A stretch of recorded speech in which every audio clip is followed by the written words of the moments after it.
우리 교회 다니는 사람들을 바깥에서는 기독교인이라고 보통 지칭을 합니다. 그 기독교인이라 하는 것은 성경에서부터 나왔던 외부 사람들이 우리를 부르는 이름이었습니다. 또 다른 말로는 이제 믿는 사람 이렇게 보통 호칭을 쓰기도 하고요.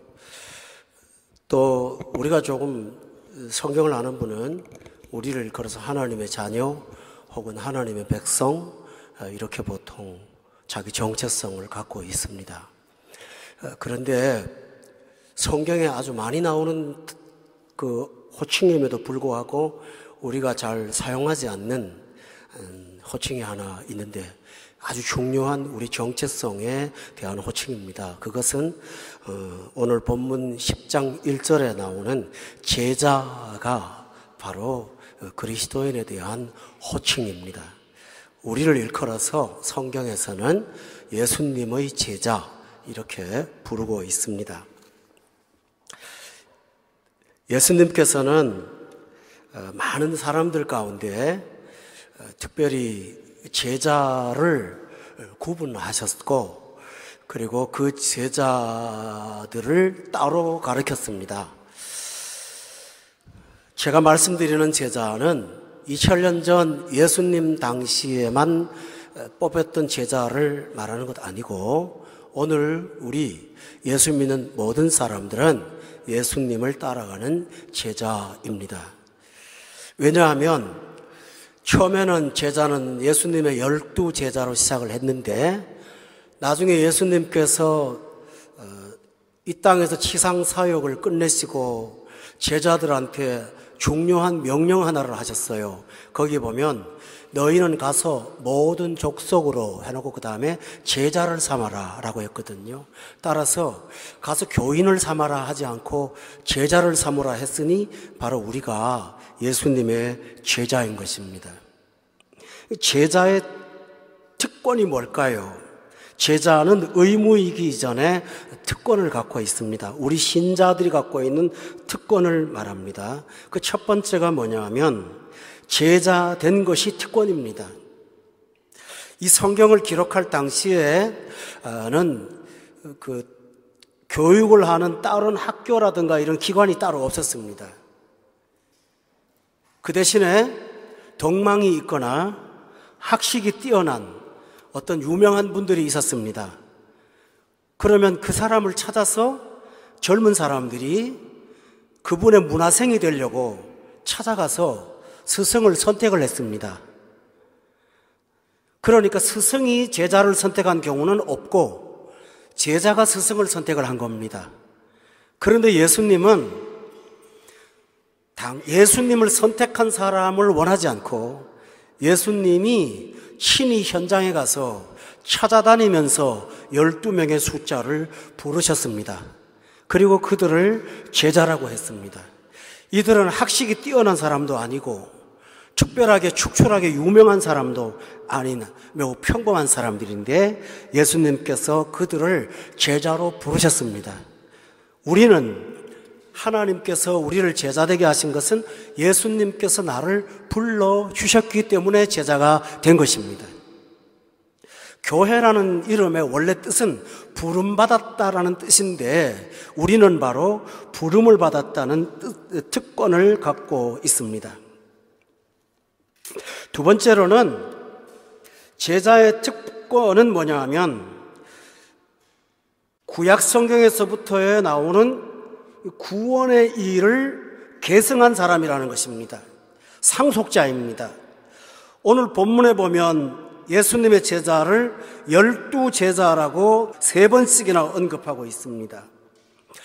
그런데 원래 12이라는 숫자는 구약의 이스라엘의 12지파와 관련이 있습니다. 구약이 끝나고 신약이 들어와서는 신약에서는 12지파 대신에 12제자를 예수님이 뽑으셨습니다. 그런데 나중에 요한계시록에 보면 이 구약의 12지파의 장과 신약의 12제자를 합해서 24라고 하고 장로라고 되어 있습니다. 따라서 여기 나오는 12는 구약에 나오는 하나님의 일을 계승하는 사람이라는 뜻을 갖고 있습니다. 그렇다면 우리도 하나님 나라를 쭉 구약부터 내려오는 하나님의 나라를 계승하고 있는 사람들이라는 사실입니다. 하나님은 우리를 통해서 하나님의 나라를 이어가고 있다는 사실입니다. 성경은 완성되어서 더 이상 기록되지 않습니다. 그러나 성경의 사건은 우리를 통해서 지속되고 있습니다. 우리는 바로 그와 같은 구약 성경 오랜 세월 전에 그 기원전의 수천 년 전부터 시작했던 아브라함부터 시작했던 구원의 역사를 우리가 이어받았습니다. 따라서 우리를 일컬어서 아브라함의 후손이라고까지 말을 합니다. 우리는 바로 그런 중차대한 일을 감당하는 특권을 받았습니다. 세 번째 제자의 특권은 오늘 본문 1절에 보면 제일 끝에 보니까 권능을 주셨다고 되어 있습니다. 제자의 특권 중에 세 번째는 권능 받은 것입니다. 그런데 제가 이 말을 하면 권능을 특별한 은사로 생각하시는 분들이 있어요. 특별하게 하나님의 은혜로 어떤 은사를 받아서 병도 고치고 이제 그런 어떤 특수한 초자연적인 능력을 발휘할 수 있도록 하나님이 만들어주신 어떤 사람이라고 생각을 합니다. 그런데 오늘 본문을 보면, 시점을 보면 그렇지가 않아요. 오늘 본문의 시점은 사도행전에 나오는 오순절 성령 강림 이전의 사건이에요. 이 말은 무슨 말이냐 하면 사도행전 1장 8절에 보면 오직 너희에게 성령이 임하시면 권능을 받는다고 되어 있는데 그 말 하기 전에 나온 권능이에요. 그러니까 그 사람들이 권능을 받을 만한 어떤 능력이나 자격을 갖추기 전에 하나님께서 일방적으로 권능을 부어주신 거예요. 그렇다면 예수 믿는 사람은, 예수님을 그리스도로 고백하고 구원자로 영접한 사람은 동일하게 이 권능을 받은 사람들이에요. 이것은 굉장히 중요한 거예요. 우리는 우리가 얼마나 큰 힘을 갖고 있다는 사실을 잘 모르고 있어요. 신약에 보면 베드로 사도가 예루살렘 성전 앞에 있는 장애인 한 사람 만나서 여러분 잘 아는 유명한 말 했어요. 나한테는 은도 없고 금도 없어. 그러나 나한테 있는 게 하나 있어. 그게 뭐냐면 예수 이름이야. 그거 줄게. 그 말 한마디 했는데 태어나면서부터 걷지 못했던 그 사람이 걸었어요. 아마 내가 볼 때는 베드로도 대단히 충격을 받았을 거예요. 우리는 여기서 알 수 있는 사실은 우리 자체가 능력 있는 사람이 아니라 능력을 부어주시는 그분에게 있다는 사실을 저는 믿어요. 따라서 모든 신자는 능력을 갖고 있어요. 안 써서 문제예요. 쓰면 돼요. 그게 뭐냐 하면 우리는 예수 이름을 갖고 있습니다. 할렐루야. 가끔 우리 성경 공부 시간에 좀 재밌는 얘기를 합니다만 그 십자가를 그 퇴마용으로 쓰는 경우가 있지 않습니까? 그거는 적합하지는 않은 것 같은데요. 그러나 반면 일리도 있어요. 우리는 보이지 않는 영적 세력들에게 사탄아 물러가라 예수 이름으로 말하면 그 이름 앞에 귀신도 믿고 떤다고 성경은 분명히 되어 있어요. 우리가 기도할 때는 하나님께서 천국도 열어주시고 지옥도 흔들 수가 있다는 사실을 믿으십니까? 그래서 성경은 말하기를 너희가 무엇이든지 지금까지 구하지 않았지만 지금부터는 예수 이름으로 구해봐. 그러면 내 이름으로 구하는 건 다 받을 거야 라고 말씀하시면서 우리는 권능받은 사람이라는 사실을 분명히 언급하고 있습니다. 할렐루야. 오늘 이 시점은 너무 중요한 거예요. 아직도 이 제자들은 완전하지가 않아요. 10장에서 이 제자들은 이렇게 권능받았지만 나중에는 베드로는 예수님을 부인하고 다른 제자들은 십자가 밑에서 다 도피하고 그랬던 연약한 사람들이에요. 그렇지만 이들은 권능을 받았어요. 이 사람들이 나중에 70명씩 모아갖고 둘씩 짝지어서 동네 나가서 귀신을 쫓아내는데 놀라운 일을 경험했어요. 질병이 떠나가고 병든 자가 살아나니까 예수님한테 와서 예수님의 이름으로 이렇게 했더니 엄청난 일이 벌어졌어요 라고 보고합니다. 그때 예수님께서 뭐라고 하는지 아세요? 나도 봤다. 사탄이 번개처럼 땅에 떨어지는 걸 내가 봤어 라고 말씀하십니다. 이런 예를 드릴게요. 어떤 병원이든지 약사가 유능한 것은요 약사 자체가 능력이 있는 게 아닙니다. 약사는 능력이 있지 않습니다. 약사가 쓰는 약이 능력이 있습니다. 약사가 어떤 약을 조합해 쓰느냐에 따른 그 기술은 능력이 있겠지만 아무리 기술이 좋아도 그 약이 없다면 약사는 그 능력을 발휘할 수가 없습니다. 따라서 이와 같이 우리는 힘이 없지만 우리에게 주신 예수 그리스도의 복음은 전하는 나도 뜨겁게 하고 듣는 사람도 반응이 놀랍도록 달라지는 것을 우리는 목도하게 될 줄로 믿습니다. 여러분 한번 써서 보세요. 써보시면 체험해요.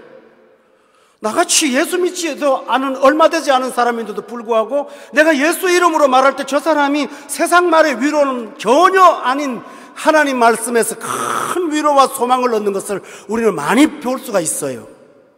따라서 예수 믿는 사람은 하나님의 예수님의 제자는 권능을 받았다는 사실을 여러분이 믿으셔야 됩니다. 좀 더 세분하자면 이 권능은 육체만 치료하는 게 아니에요. 10장 1절과 8절에 보면 귀신을 추방한다 그랬으니 영적 힘도 있다는 사실을 말씀하고 있습니다. 죽은 자도 살린다 했으니 사람이 불가능을 선포한 것도 우리는 행할 수 있다고 성경은 말씀하고 있습니다. 따라서 여러분, 이 말씀 듣고 여러분 자신이 얼마나 큰 힘을 갖고 있는지를 믿기를 예수 이름으로 축원합니다. 이 힘이 있습니다. 쓰세요. 쓰면 됩니다. 여기 있는 강단에서는 목사를 하나님이 특별하게 스페셜맨으로 절대 만들지 않았습니다. 저는 단지 여기서 말하는 목소리일 뿐입니다. 저나 여러분이나 다를 게 없어요. 왜냐하면 야고보서에 보면 너희 중에 병든 자가 있으면 목회자가 와서 기도하라고 하지 않고요, 서로 기도하라고 돼 있어요. 서로. 따라서 우리의 기도도 힘이 있고 우리의 찬양도 힘이 있고 마음이 어두운 자 옆에 가서 찬송을 부르면 그 속에 어둠이 물러가는 능력이 나타납니다. 할렐루야. 주일학교 선생님들 가르치면서 그거 경험 많이 하실 거예요. 아이들의 눈망울이 번쩍번쩍 하는 걸 보시죠.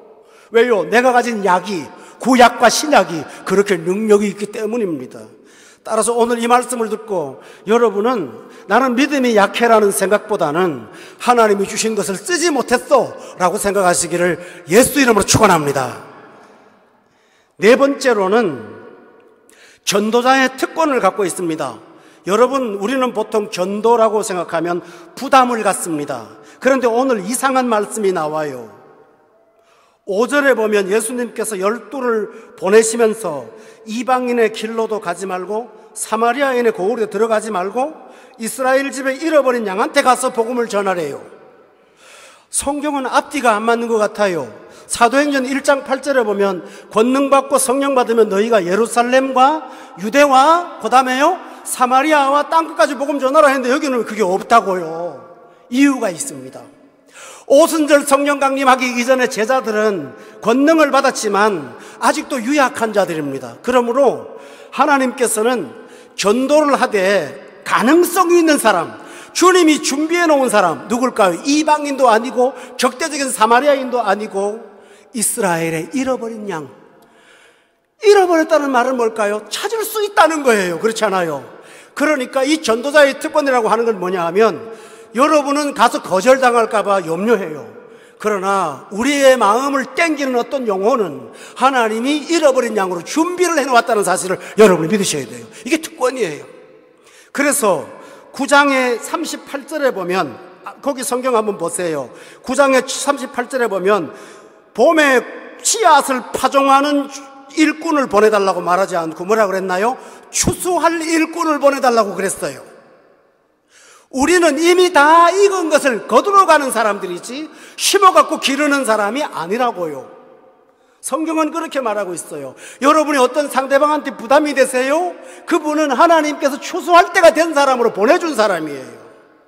저는 이 성경 갖고 한 구절만 갖고 이렇게 말할 수가 없어요. 요한복음 4장을 여러분 기억하실 거예요. 사마리아 수가성 여자가 예수 믿고 돌아왔는데 예수님이 그 여성을 보면서 뭐라는지 압니까? 너희는 넉 달이 지나야 추수할 때가 된다고 그러지 않느냐? 그러나 지금은 휘어져서 추수할 때가 되었느니라고 말하면서 뭐라고 하지 않습니까? 너희를 보내는데 노력하지 않은 것을 거두게 하고 다른 사람이 수고한 것을 얻게 하려고 하나님이 너를 보낸다고 말씀하셨어요. 여러분 기억하세요. 그러므로 성도 여러분, 전도자는 부담이나 의무가 아니에요. 특권이에요. 하나님이 준비해 놓은 영혼들을 향하여 찾아가게 만드신다는 사실을 여러분이 특권으로 여기세요. 요나가, 구약에 보면 요나 있죠. 니느웨 성에 가서 복음 전파하는데 따뜻하고 상냥하게 기술력으로 전한 거 아닙니다. 히브리 말로 5단어만 말했어요. 40일 되면 망한다. 그거밖에는 말 안 했어요. 요렇게 믿으면 구원받는다 그 얘기도 안 하고 망한다 그 얘기만 했어요.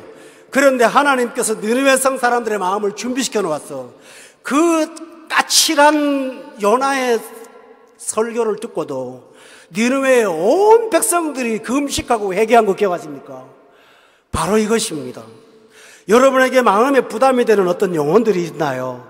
하나님이 여러분에게 그분을 건지도록 준비해 놓은 영혼이라는 사실을 믿으세요. 이게 바로 우리가 가지고 있는 특권입니다. 성경을 보세요. 여러분 이디오피아의 내시 간다게 아시죠? 남자반 공부했잖아요. 빌립한테 예수님께서 하나님이 광야에 가는 길로 가래요. 무작정 순종하고 따라갔는데 거기 가니까 마차가 하나 지나가요. 성령님께서 마차에 달려가래요. 가까이 가라 그래서 뛰어갔더니 참으로 신기한 걸 발견했어요. 그 아무것도 없는 사막 한복판에서 성경을 읽고 있는 사람을 만난 거예요. 그런데 그 성경도 잠언도 아니고 전도서도 아닌 이사야 53장인 구약의 핵심 중에 핵심을 읽도록 하신 거예요. 그 시간에 만나게 하신 거예요. 그렇다면 하나님께서 뭡니까? 빌립한테 전도자의 특권을 주시고 준비해 놓은 영혼을 찾아가서 만나게 하신 거예요. 바울도 마찬가지예요. 하나님께서 그를 거꾸로 들여놓았어요. 다메섹에서 눈을 멀게 만들었어요. 그 다음에 하나님께서 한 사람을 쓰세요. 다메섹에는 아나니아라는 사람을 썼어요. 눈을 더듬더듬거리면서 사울이 그 사람을 찾아가게 만들어놨어요. 못 찾아가니까 아나니아한테 가라고 해요. 그러니까 아나니아가 뭐라는지 압니까? 아니 예수님, 저는요 그 사람이 예수 믿는 사람을 박해하는 사람으로 들어서 우리를 체포하는 사람인데요. 아니야, 내가 준비해 놓았어. 저 사람은 이방을 위해서 나에게 고난받을 큰 그릇이야 라고 말씀하시면 준비했다고 말씀하셨어요. 아나니아가 이 얘기를 듣고 찾아갔더니 사울이 보자마자 아나니아한테 안수받고 눈이 뻥 떠져가지고 떠지자마자 곧 힘을 얻었어. 복음을 힘있게 전했다고 돼 있어요. 여러분, 전도에서 구원받은 것뿐만 아니라 아나니아는 시상에 예수님 다음으로, 예수님하고 비교할 수 없지만 인간으로서는 최고의 사람 바울을 전도할 수가 있었던 거예요. 하나님께서 우리에게 이런 특권을 주셨으므로 어떤 영혼에게 부담이 가실 때는 주저하지 말고 가시기를 예수 이름으로 축원합니다.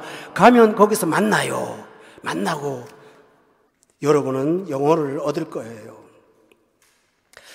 좀 미안하지만 성경 한번 찾아보세요. 이 말씀 너무 중요해서 요한복음 4장 38절에 보면 지금 제가 설교한 내용 나와요. 37절, 38절 다 같이 한번 읽어보세요. 시작. 그런즉 한 사람이 심고 다른 사람이 거둔다 하는 말이 옳도다. 내가 너희로 노력하지 아니한 것을 거두러 보내었노니 다른 사람들은 노력하였고 너희는 그들이 노력한 것에 참여하였느니라. 아멘. 제가 성경 공부하면서 성도님들한테 예수님을 처음에 어떻게 알게 됐냐고 물어보면 와, 은혜예요. 여기 와서 두바이 와서 교회를 다니게 된기까지 동기는 이 권 목사의 노력이 아니더라고요. 어떤 이름 모를 전도자가 그분을 위해서 무척 애를 쓴 거예요. 정말 많은 고생을 했는데요, 그분은 눈에 보이는 열매를 못 얻었어요. 근데 저는 얻었어요. 그게 뭘까요? 노력하지 않은 것을 하나님이 거두러 보내신 거라는 거예요. 그래서 이 담대함을 갖고 나는 이 특권이 있다는 사실을 믿고 앞에 나아가시기를 예수 이름으로 축원합니다. 또 다섯 번째로는 뭐 자꾸 네 번째 다섯 번째 하면 다 외우지 못하겠죠. 괜찮아요. 복음을 전하는 특권이 있다는 거예요. 예수를 믿으라고 할 수 있는 특권이 있다는 거예요. 여러분이 생각할 때 그거야 뭐 누구나 다 할 수 있는 거라고 생각하지 않습니까? 여러분 기억하세요? 예수님이요, 귀신이 예수님을 알고 당신은 하나님의 아들이요 거룩한 자라고 하니까 너는 절대로 그런 말 하지 마라. 예수님이 그런 악한 존재를 통해서 당신을 전하는 걸 원치 않으셨어요. 거절하셨어요. 그러나 어떤 사람은 나는 아버지 장례 치러야 되는데 하니까 그거는 죽은 사람한테 맡기고 너는 날 따라와 하면서 맡겨주셨어요. 복음을 아무나 전하는 것 같아요. 그렇지 않아요. 하나님께서 어떤 사람이 입에다가 불을 넣어주셔서 그 사람을 통해서 하시는 거예요. 왜냐하면 그 사람이 말할 때 다르거든요. 저는 처음에 설교를 배울 때 똑같은 설교인데 어떤 목사님이 설교할 때는 귀에 덜 들어갔어요. 근데 똑같은 설교인데 내용인데 어떤 목사님이 설교할 때는 가슴에 불이 붙는 것처럼 막 뜨거울 때가 있었어요. 아, 하나님이 저 어른을 쓰시는구나. 그때 제가 많이 경험했어요. 하나님이 저분을 쓰시는구나. 그분의 설교와 저분의 어떤 면에서는 와닿지 않는 그 설교가 훨씬 더 지적이고 좋은데 이상하게 내 영혼을 흔드는 파괴력은 어설프지만은 어떤 목사님을 통해서 나타나는 것을 제가 경험했거든요. 성도 여러분이 하나님께서 그런 은혜를 갖고 쓰신다는 말을 기억하시기를 주의로 축원합니다. 또 있습니다. 이 복음은 기쁨이요 평안의 소식인데요. 본문 12절 보세요. 본문 돌아가서 마태복음 10장 12절에 보면 또 그 집에 들어가면서 평안하기를 빌어라 라고 돼 있어요. 인사하라는 거예요. 그런데요 13절에 보세요. 여러분이 그 집에 평안하기를 빌면 그냥 단순한 인사 정도가 아니라 너희가 빈 평안이 거기 임한다고 돼 있어요. 여러분이 그 집이 행복하기를 바라요. 그런데 이것이 단순히 희망사항이 아니고요, 하나님이 그 평안을 빈 것을 그대로 쏟아주셔서 여러분의 말이 현실이 되도록 역사하신다고 말씀하셨어요. 그래서 우리 예수 믿는 사람은 이웃을 저주하지 말고 이웃을 복빌어야 됩니다. 할렐루야. 그런데요, 예수님은 우리 인간의 약점을 아십니다. 나한테 잘하는 사람한테는 복을 10번도 더 빌어주고 싶습니다. 근데 싫은 사람은 복은커녕 속에서 욕이 나오는데 어떻게 합니까? 근데 성경은 하라고 그랬잖아요. 그래도 억지로라도 합니다. 그러면 결과가 어떻게 되는지 아십니까? 본문 13절에 보세요. 만일 그 사람이 평안받기를 합당하지 않으면 그 빈 평안이 너한테 돌아간다고 그랬어요. 그러니까 손해보지 않으면 평안을 비세요. 욕하지 마세요. 평안을 받을 수 없는 사람일수록 더 평안을 많이 빌어주세요. 그럼 다 여러분한테 돌아옵니다. 분명히 온다고 그랬잖아요. 그러니 우리의 말은 허공으로 가는 게 하나도 없어요. 여러분 어리석게도 예수 믿는 사람들이 자꾸 싫은 사람 미워하고 비판하는데요, 그러지 말고요, 막 복을 쏟아주세요. 할렐루야. 복을 주는 거예요. 그러고 나면 두 가지예요. 하나는 그 머리에 숯불을 얹은 것처럼 뜨거워질 것이고, 또 하나는 그 평안이 여러분의 품으로 돌아오는 놀라운 축복을 누리게 될 줄로 믿습니다. 왜 그럴까요? 그게 뭘까요?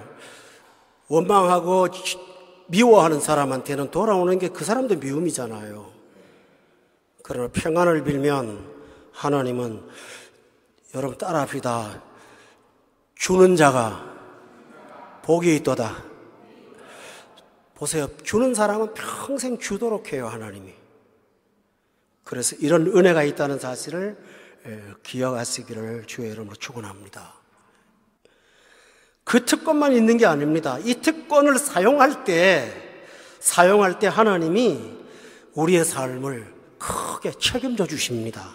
오늘 본문에 보면 9절 말씀에 너희가 전대에 금이나 은이나 동을 가질 필요가 없다라는 말이에요.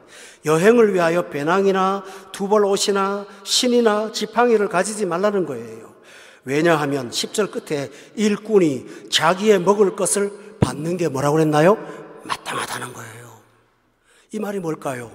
사람한테는 거저 주라는 거예요. 그 사람한테 보상받을 생각할 필요가 없다는 거예요. 네 거는 내가 챙기만 하는 거예요. 일꾼은 자기 먹을 것을 받는 게 마땅한 거야 라고 말씀하시면서, 보세요. 세상 사람들은 어떨 때는 초라해요. 어떤 사람을 대화해서 그 사람을 통해서 유익을 얻고자 수고를 해요. 그러나 우리는 그럴 필요가 없어요. 내가 할 수 있는 최선으로 그를 사랑하면 보상이 반드시 있는데, 그 보상은 마땅히 주시는 하나님이 준다는 사실을 믿으십니까?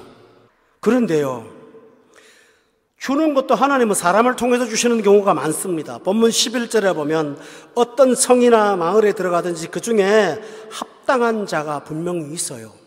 여러분을 공개할, 우리의 삶을 돕는, 우리의 삶과 동역하는, 나의 필요와 함께하는 아름다운 사람들을 하나님이 준비해 놓으셔서 여러분이 거기서 머물 수 있도록 이끌어 주시고 조력자와 동역자를 세우신다고 성경이 말씀하셨어요. 교우 여러분, 이 제자의 특권이 얼마나 귀한 것입니까? 따라서 이 특권을 아는 사람은 믿음으로 설 수가 있습니다. 두려워하지 않습니다. 저는 마지막 얘기를 하겠습니다. 제자의 마지막 특권은요, 실적에 얽매여서 고통받지 않고 결과에 자유롭다는 사실입니다. 오늘 본문에 보세요. 14절에 보면 누구든지 너희를 영접도 아니하고 너희 말을 듣지도 않을 때가 있을 거예요. 그러면 하나님께서 뭐라는지 압니까? 그 집이나 성에서 나가 너희 발에 뭘 하라고요? 저주하라는 말이 아니에요. 잊어버리라는 거예요. 네가 실패한 게 아니라는 거예요. 반대도 받을 수 있고 거절도 받을 수 있는데 그 실패의 아픔을 끌어안고 그 성을 떠나면서 난 저기서 실패했어 라고 생각하지 말고 발에 먼지를 떨어라. 왜냐하면 우리가 할 일을 하고 결과는 하나님이 하시는 것이기 때문입니다. 심는 자가 따로 있고 키우는 자가 따로 있다고 성경은 말씀하셨어요. 그러므로 여러분이 어떤 결과를 얻든지 그것 때문에 낙담하지 마세요. 천국에 올라가면 5달란트 받은 제자와 2달란트 받은 제자는 각양 다르게 결과를 얻지만 하나님은 그들을 똑같이 귀하게 여긴다는 사실을 믿으십니까? 따라서 지금까지 살아온 생활을 예수 안에서 최선을 다해 살아왔다면 발에 먼지를 떨어버리시고 과거의 것을 잊어버리면서 자유롭게 사시기를 예수 이름으로 축원합니다.